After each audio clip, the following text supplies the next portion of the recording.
L'invitée de Bonsoir Lyon, Anne Delègle, bonsoir. Bonsoir. Merci d'avoir accepté notre invitation. Vous êtes commerçante, fabricante de manteaux de luxe à Lyon.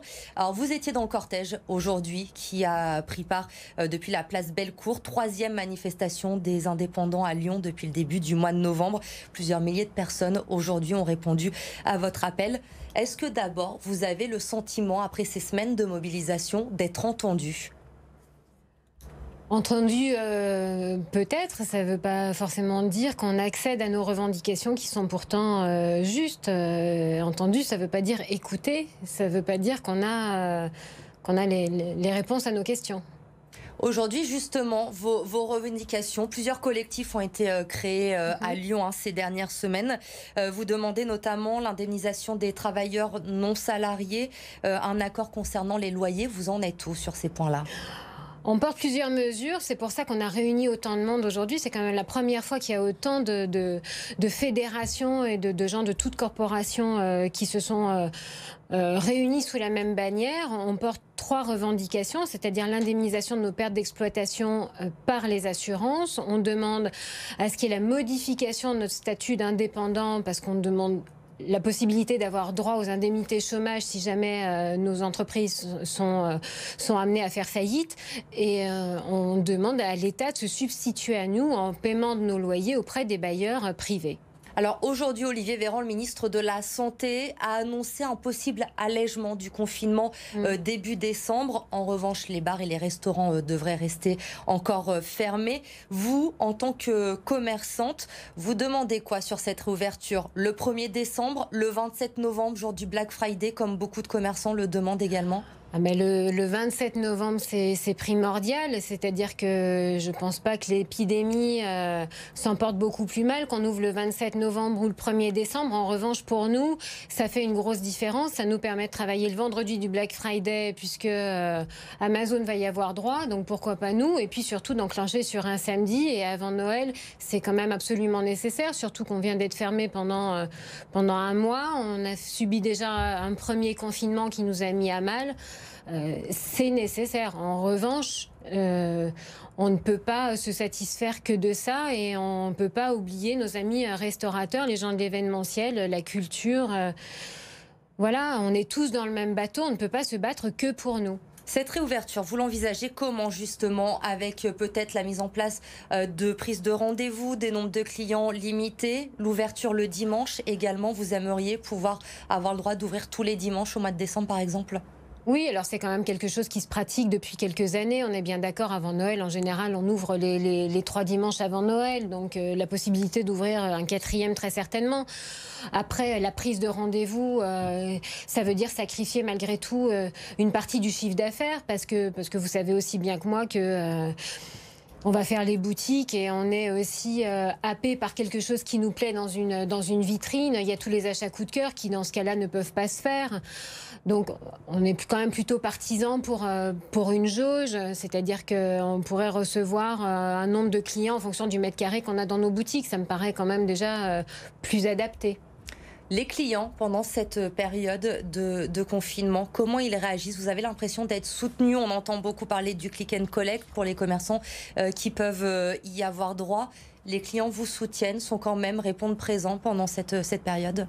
Oui, les clients nous soutiennent, vraiment, on ne peut pas dire le contraire. En revanche, ils nous soutiennent aussi à la hauteur de ce qu'ils peuvent et de ce qu'on met comme outil à leur disposition. Vous l'avez dit, le click and collect ne peut pas répondre à tout type de commerce. Moi, je me vois difficilement aller acheter un pantalon, une paire de chaussures, un pull ou une veste sans l'avoir essayé. Donc j'imagine que je ne suis pas la seule dans ce cas-là. J'aimerais qu'on s'intéresse un instant à votre cas particulier. Je le disais, vous êtes fabricante de manteaux de luxe. Vous avez une boutique à Lyon. Vous exportez également à l'étranger. Pour vous, concrètement, aujourd'hui, dans quelle situation vous vous trouvez ?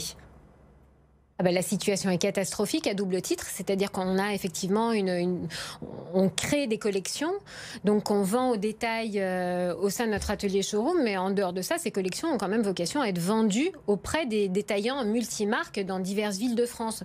Ce qui veut dire que nous, aujourd'hui, tous nos clients sont fermés, notre activité de vente au détail est également fermée, ce qui veut dire que notre activité de production ne peut pas continuer. Mais en dehors de ça, on a tous nos stocks qui étaient prévus en livraison pour la fin de l'année chez nos clients, et notamment pour les stations de ski, qu'on va garder en stock et qui nous coûtent un argent dingue. C'est-à-dire que financièrement, on a déjà des trésoreries qui sont mises à mal, mais là, ça finit de les plomber. Aujourd'hui, vous avez pu déjà chiffrer les pertes que vous avez subies? On va perdre 60% de notre chiffre d'affaires. Et les aides que vous avez aujourd'hui, on en entend beaucoup parler, on ne comprend pas forcément toujours bien. Vous, dans nous votre non plus, cas, je vous rassure. J'allais vous demander justement, vous, dans votre cas, à quoi ça correspond? Quelles aides vous touchez depuis le début de cette crise? C'est-à-dire pas grand-chose quand même, parce que nous, on est fabricants, donc on est censé pouvoir continuer à travailler. Mais nos clients sont fermés, comme on ne peut pas les livrer. Donc la partie vente au détail est fermée, certes, donc on va peut-être avoir droit aux 1 500 €. Il faut savoir qu'on peut avoir aussi droit jusqu'à 10 000 €. Mais 10 000 € pour une petite structure qui n'a pratiquement pas de stock, je comprends que c'est beaucoup d'argent et c'est très bien d'aider ces toutes petites entreprises. En revanche, pour des structures qui ont des stocks plus importants à financer et forcément de plus gros chiffres d'affaires à réaliser, 10 000 €, ça ne va pas suffire. Vous prenez à Lyon des magasins comme la Canadienne, Graffiti ou Pop & Shoes, c'est des gens qui ont entre 1,3 million et 3 millions d'euros de chiffre d'affaires à réaliser jusqu'au mois de janvier. Ils ont des stocks à la mesure de ce qu'ils ont à faire comme chiffre. Vous imaginez bien que 10 000 €, ça ne peut pas faire le compte.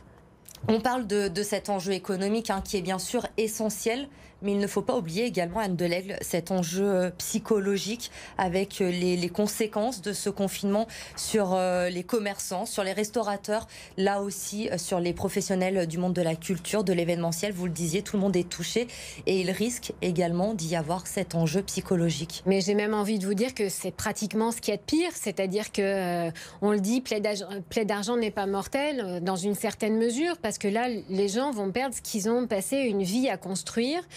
Et en dehors de ça, c'est-à-dire qu'ils vont perdre leur outil de travail, mais tous ces chefs d'entreprise et tous ces indépendants se sont engagés à titre personnel. C'est-à-dire qu'aujourd'hui, il n'y a pas une banque qui vous ouvre la moindre ligne de découvert sans avoir pris votre caution personnelle.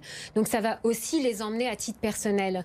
Donc c'est vraiment non seulement la faillite des sociétés, mais la ruine personnelle. Donc tous ces gens-là, quand on le dit, sont au bord du gouffre, c'est vrai. Et je l'ai dit déjà ce matin chez certains de vos confrères, on a compté les morts du Covid. Je voudrais savoir si le gouvernement viendra compter les morts de la crise économique. Il y aura des sociétés qui vont disparaître, mais il y a des gens qui sont au bord du suicide. Voilà, il y a un choix qui a été fait, c'est la santé. On nous explique qu'on ne peut pas opposer, on n'oppose pas la santé et l'économie. On n'oppose pas, mais on fait un choix. Tout ça, c'est des artifices de langage. Le résultat, c'est juste une catastrophe. Aujourd'hui, vous avez du mal à comprendre ces décisions qui sont prises, des grandes surfaces qui restent ouvertes, des petits commerçants qui ferment. Vous avez du mal à le comprendre encore aujourd'hui? On a fait le choix de privilégier les plus gros. Je vais vous donner un exemple. On aurait pu faire comme en Catalogne, laisser ouvert les surfaces de moins de 600 mètres carrés. Il y a Édouard Leclerc l'autre jour, quand même, qui expliquait qu'il n'y avait pas de miracle. Eux allaient s'en sortir. Ils ont les reins solides pour s'en sortir, même s'ils passent un moment difficile, même s'ils avaient été obligés de fermer, ça aurait été compliqué. Malgré tout, ils ont fait des plus 30, plus 40% sur le premier confinement, plus 30, plus 40 sur le mois de novembre. C'est-à-dire que si on les ferme aujourd'hui, ils ont gagné suffisamment d'argent pour pouvoir tenir. Ça peut aussi être chacun son tour. Nous, les petits, on ne nous laisse pas le choix, on nous emmène dans le mur. C'est-à-dire qu'aujourd'hui, il y aura des défections de société. Vous vous rendez compte qu'il y a des gens qui vont fermer leur boîte, qui vont tout perdre. Pas parce qu'ils ont été mauvais gestionnaires, on est bien d'accord, pas parce qu'ils ont été déficients, mais parce qu'on ne leur laisse pas le choix. C'est terrible. Vous avez prévu d'autres actions dans les prochains jours à Lyon?